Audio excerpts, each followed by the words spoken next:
Coteau-du-Lac est fondé en 1832.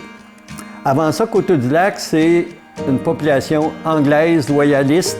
La guerre est finie avec les États-Unis. Ceux qui ne veulent pas rester avec les États-Unis, ils veulent rester avec les Britanniques, s'en viennent dans tous les forts qui appartiennent aux Britanniques. Autant Kingston, Coteau-du-Lac, toutes ces places-là. Tous les loyalistes s'en viennent toutes, puis ils rejoignent plus ou moins l'armée britannique. Vu que c'était des Britanniques, les Britanniques étaient protestants, les Canadiens français étaient catholiques, eux autres lui fournissaient une chapelle qui était l'ancienne maison des officiers. Dans les années 1860, ils ont déjà là, un beau presbytère là, qui est installé à la fin entre Coteau-du-Lac et les Coteaux. C'est une maison de pierre qui a été déplacée parce que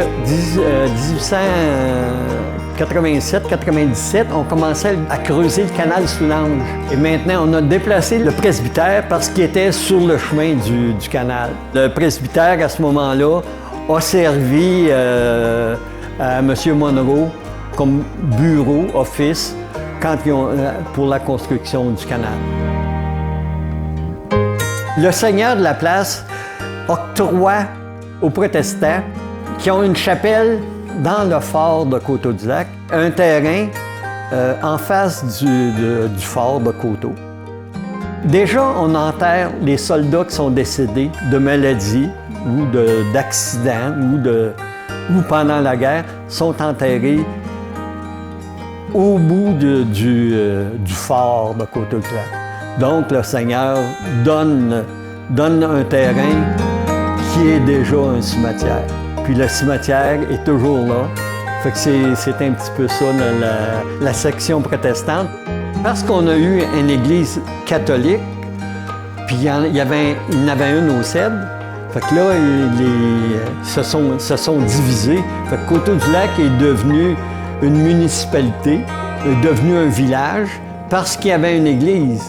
Les églises, il y a tout le temps une friction. Autant les Cèdres, Coteau-du-Lac se sépare. Pont-Château veut faire une église, la chicane pogne, l'évêque décide que non, et ça ne sera pas à Pont-Château, ça va être à Sainte-Lette. Coteau-du-Lac existait, mais c'était protestant. Il y avait 2 écoles anglaises, il n'y avait pas d'école française. Parce qu'à ce moment-là, l'école, c'était pas important. L'école finissait en 4e année. Sauf ici, à Coteau-du-Lac, quand ils ont fait l'Académie Wilson, le premier directeur d'école, M. Letourneau, avec l'agriculture, le gouvernement, a donné des cours sur la ferronnerie, toutes les choses, genre école des arts et métiers.